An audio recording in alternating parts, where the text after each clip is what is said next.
नमस्कार साथियों। Breathing and exchange of gases का 7 नंबर का पार्ट है और इस 7 नंबर के पार्ट में एक्सचेंज ऑफ गैसेज ही पढ़ेंगे आज आप हम। तो एक्सचेंज ऑफ गैसेस जो रहता है मतलब गैसों का आदान प्रदान किस लेवल पर कैसे कैसे होता है, उसमें क्या अंतर पाया जाता है गैसों में, जिस कारण से मुख्य रूप से होता है। सबसे पहली बात तो आप समझ लें कि जो आदान प्रदान होता है, एक्सचेंज होता है, वह डिफ्यूजन प्रोसेस द्वारा होता है, विसरण प्रोसेस द्वारा। और विसरण या डिफ्यूजन का मतलब आपको आना चाहिए कि हायर कंसंट्रेशन से लोअर कंसंट्रेशन में गैसों का आना जाना जो कहलाता है वह क्या कहलाता है विसरण या डिफ्यूजन कहलाता है। तो निश्चित तौर पर यह है कि जो दो लेवल है, दो लेवल पर टिश्यू लेवल और लंग्स लेवल पर मुख्य रूप से गैसों का आदान प्रदान होता है। किस किस लेवल पर होता है? टिश्यू लेवल, पहले आपको लंग्स लेवल पे बताना है। ये यानी लंग्स मतलब एल्वियोलाई एक ही चीज है, चाहे लंग्स निकले मुंह से और चाहे एल्वियोलाई निकले, मतलब एक ही है। विशेष ये ध्यान रखना, लंग्स लेवल पर जो रहता है उसमें क्या डिफरेंस होता है देखिए गैसों का, और दूसरा किस लेवल पर होगा? टिश्यू लेवल पर। लंग्स लेवल और टिश्यू लेवल, इन दो प्लेस पर गैसों का आदान प्रदान होता है। सबसे पहले तो आप ये क्लियर समझ लीजिए। और डिफ्यूजन के द्वारा होता है। कैसे होता है?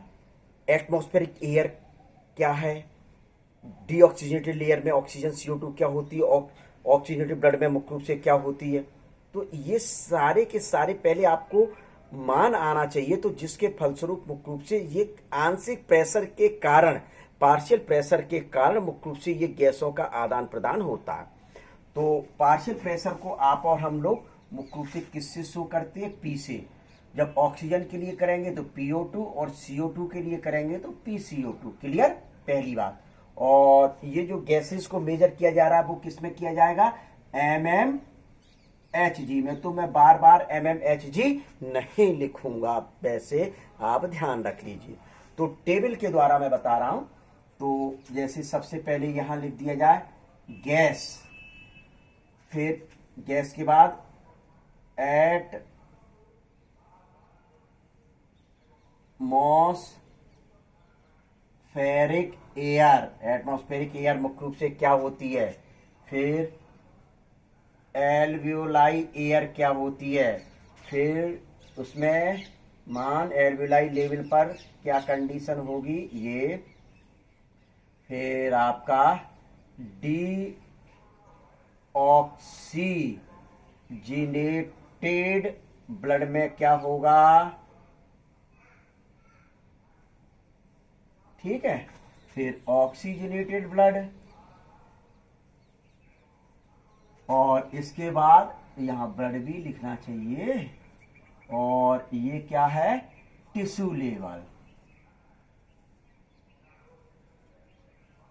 देखिए ये जो टिश्यू लेवल है ये, और ये एल्वियोलाई लेवल, इस लेवल पर क्या होता है? एक्सचेंज ऑफ गैस होती है। एक्सचेंज ऑफ गैस इन दोनों लेवल पर होता है।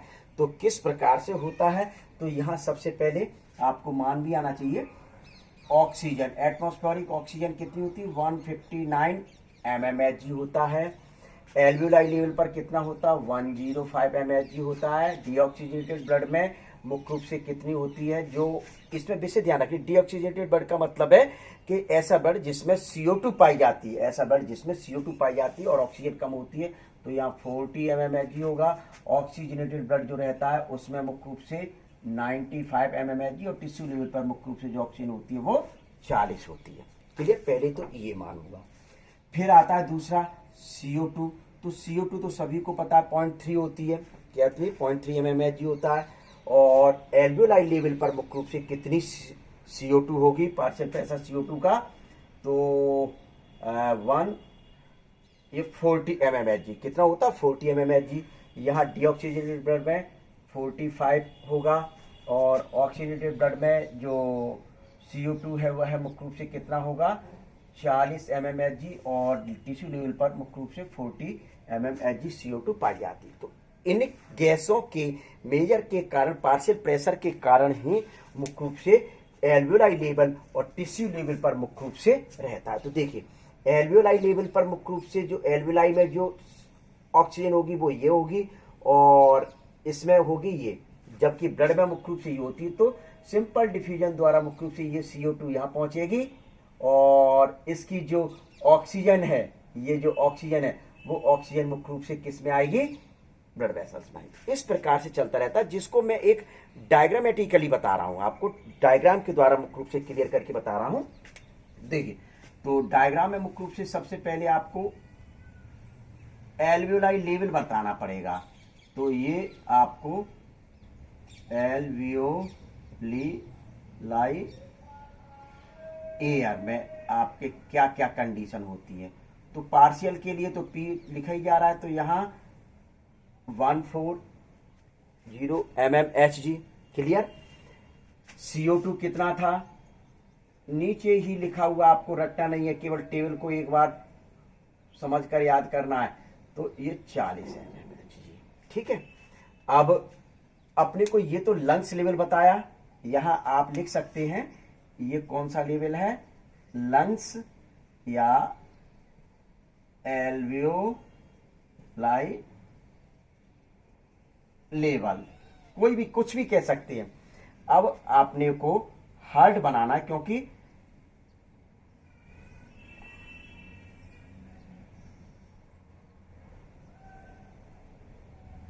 ये सभी को पता, सभी ने देखा होगा, पढ़ा होगा। ये राइट ऑरिकल है, ये लेफ्ट ऑरिकल है, सभी को पता है। ये राइट वेंट्रिकल है और ये लेफ्ट वेंट्रिकल है, सभी को जानकारी इनकी है, ठीक है। नहीं तो वीडियोस देख लेना, सबको पता चल जाएगा। अब अपने को विशेष ध्यान ये भी पता होना चाहिए, राइट साइड में हमेशा इम्प्योर ब्लड रहता है, यानी डीऑक्सीजनेटेड ब्लड रहता है, जिसमें CO2 पाई जाती है, और लेफ्ट साइड में हमेशा जो रहता है वह ऑक्सीजनेटेड ब्लड पाया जाता है, यानी ऑक्सीजन पाई जाती है। तो अभी अपने को राइट साइड से मतलब है, तो राइट वेंट्रिकल से मुख्य रूप से ये पल्मोनरी, ये क्या कहलाती है, यहां लिख दें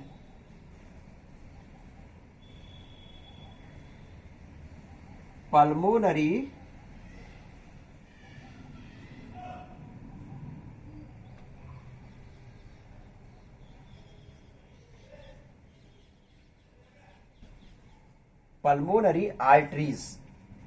इस पल्मोनरी आर्टरीज में हमेशा विशेष ध्यान रख लें, पल्मोनरी आर्टरीज में हमेशा इम्प्योर ब्लड होता है, जबकि पल्मोनरी वेन्स में हमेशा प्योर ब्लड रहता है, जबकि आर्टरी पूरी बॉडी की आर्टरी में प्योर और वेन्स में इम्प्योर, लेकिन यहाँ जस्ट अपोजिट है, विशेष ध्यान रखें। तो ये कंडीशन देखिए, यहां जो पार्शियल प्रेशर एल्वियोलाई लेवल पर ये हुआ, तो यहां मुख्य रूप से क्या पाएगा, देखिए डीऑक्सीजनेटेड ब्लड में देख लीजिए कि ये PO2 40 और PCO2 कितना है, 45। अब स्वाभाविक है कि ये जो मान है, आप देख रहे हैं कि ऑक्सीजन एल्वियोलाई से ब्लड में कैसे क्यों आई, इसकी वजह से ये देख लो, और जो ब्लड की CO2 थी वो एल्वियोलाई में क्यों पहुंची, क्योंकि ये और ये।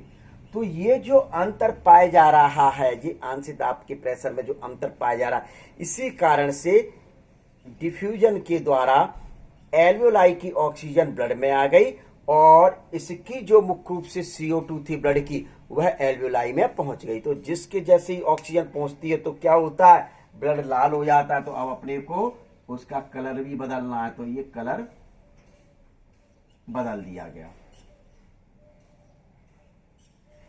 देखिए, तो ये जो ऑक्सीजन है, ये ऑक्सीजन कहां आई, इसमें, यानी कि यहां लिख दिया जाए ऑक्सीजन, और ये जो प्रेशर की वजह से CO2 किसमें पहुंची, इसमें, ठीक है। तो इस प्रकार से यहां ये गैसों का एक्सचेंज हुआ, गैसों का आदान प्रदान एल्वियोलाई लेवल या लंग्स लेवल पर मुख्य रूप से हो गया, क्लियर।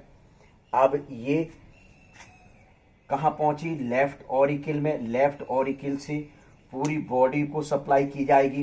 तो वह मैं पूरी बॉडी बनाने जा रहा हूं, जिसको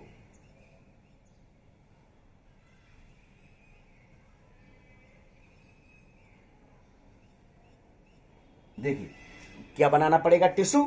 तो यहां मैं टिश्यू बना दूं, इट्स क्लियर।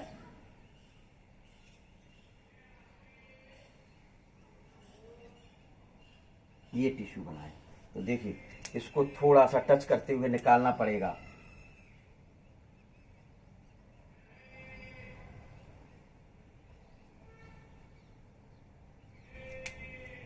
देखिए अब इस लेवल पर क्या मान होगा तो उसके कारण होगा। तो देखिए विशेष ध्यान रखें, यहां आ जाइए, ये टिश्यू लेवल पर लिखा हुआ, क्या लिखा हुआ, टिश्यू लेवल पर लिखा हुआ।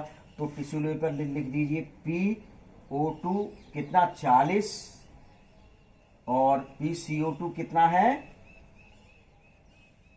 45। क्लियर, ये मान है। अब ये जो थी यहां थोड़ा सा राइटिंग में लिख दो यार, ये क्लियर जिससे समझ में आया। पल्मोनरी वेन यानी इसमें इम्प्योर ब्लड हो गया ये, यानी ऑक्सीजन आ गई है। और ये क्या है, सिस्टेमेटिक आर्टरीज। ठीक है, तो सिस्टेमेटिक आर्टरी, इसमें मुख्य रूप से क्या होगा मान, विशेष तौर पर इसका और इसके अंतर के कारण ही एक्सचेंज इस लेवल पर होगा। तो ये देख लीजिए सिस्टेमेटिक में कंडीशन मुख्य रूप से ये लिखा हुआ, क्या ये, यानी कि ये कैसा है, ऑक्सीजनेटेड ब्लड है ये। तो ऑक्सीजनेटेड ब्लड में ये PO2 95 mmHg और PCO2 कितना लिखा होगा 40 mmHg। तो अब इस लेवल पर मुख्य रूप से ऑक्सीजन ये 95 और 40, ये जो डिफरेंस पाया गया है, ये जो अंतर पाया जाता है, इस अंतर के कारण मुख्य रूप से डिफ्यूजन प्रोसेस द्वारा आदान प्रदान होता है। इधर आप ये देख रहे हैं, क्या इधर आप ये देख रहे हैं कि CO2 और टिश्यू में ये है अंतर पाया जा रहा है। तो ये जो डिफरेंस है, ये जो अंतर है, इस अंतर के कारण मुख्य रूप से टिश्यू लेवल पर गैसों का आदान प्रदान होता है। तो कैसे आदान प्रदान होगा, इसकी जो ऑक्सीजन है वो ऑक्सीजन कहां पहुंचेगी,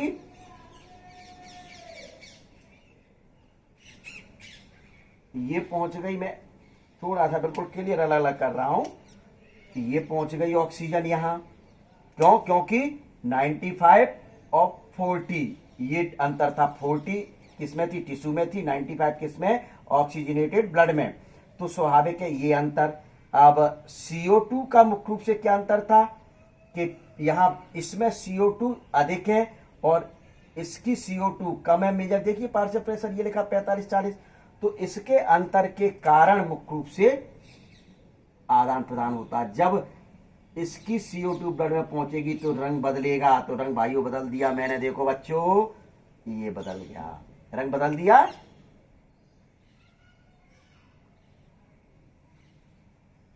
ये क्या है, सिस्टेमेटिक वेन, यानी वेन में इम्प्योर ब्लड पूरी बॉडी का कलेक्ट करके कहां ला दिया, इन्होंने यहां ला दिया। तो ये जो CO2 थी, ये CO2 कहां आ गई, इसमें आ गई। किस मान के कारण, ये अंतर के कारण। तो स्वाभाविक है इसकी अधिक थी, ये वाली यहां थी और ये वाली जो कहां है वो इसमें है। तो इस वजह से ये जो डिफरेंस है, ये हायर है ये लोअर है, तो हायर से लोअर में मुख्य रूप से आ गई और डिफ्यूजन द्वारा ये एक्सचेंज होता रहता है। इस प्रकार से ये जो मान है ये लंग्स लेवल पर है, इस वजह से मुख्य रूप से एक्सचेंज हुआ। और यहां ये जो पाया गया ये वाला, ये इनकी वजह से मुख्य रूप से एक्सचेंज हुआ। तो ये लंग्स लेवल पर और ये टिश्यू लेवल पर गैसों का आदान प्रदान आसानी से होता रहता है। तो ये आपका, अब इसके बाद जो पार्ट 8 आएगा, breathing and exchange of gases का, इसमें देखिए ये आदान प्रदान किया तो यहाँ ऑक्सीजन आई, यहाँ से यहाँ CO2 आई। तो ये CO2 यहाँ से यहाँ कैसे पहुंची, यहाँ से यहाँ कैसे पहुंची, यानी कि गैसों का परिवहन, ट्रांसपोर्टेशन ऑफ गैसेस पढ़ना है। क्या, ट्रांसपोर्टेशन ऑफ गैसेस के P8 यानी पार्ट 8 में आप और हम लोग स्टडी करेंगे। तो ले लीजिए, देखिए स्क्रीनशॉट ले लीजिए, बिल्कुल क्लियर हो जाएगा स्क्रीनशॉट से। ओके।